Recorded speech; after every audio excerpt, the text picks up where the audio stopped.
नमस्कार मित्रांनो, DDM news चॅनलमध्ये आपले सर्वांचे स्वागत आहे।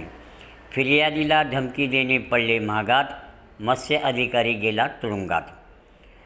लाच घेताना रंगेहात पकडलेल्या पण सध्या जामिनावर असलेल्या मत्स्य अधिकाऱ्यांनी फिर्यादीला धमकी देणे पडले भलतेच महागात। ही बाब संबंधित फिर्यादीने न्यायालयाच्या निदर्शनास आणून देताच न्यायालयाने जामीन केला रद्द आणि मत्स्य अधिकाऱ्याची रवानगी झाली तुरुंगात।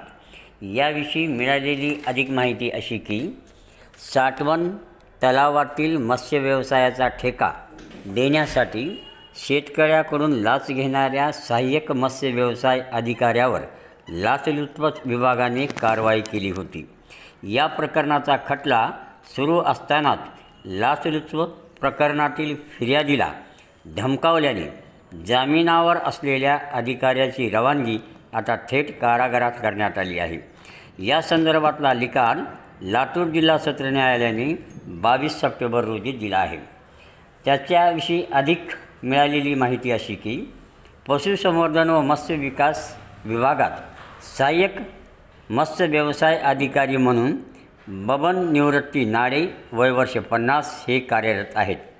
2015-16 मध्ये मोळवन तालुका अहमदपूर येथील साठवण तलावातील मत्स्य व्यवसाय करण्याचा ठेका मिळवून देण्यासाठी मोळवनचे मोहन वसंतराव धैफळे या शेतकऱ्याकडून 2000 रुपयाची लाच घेतली होती।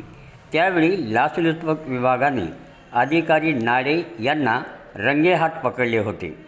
त्या गुन्ह्यातील खटल्याची सुनावणी लातूर जिल्हा सत्र न्यायालयात सुरू होती।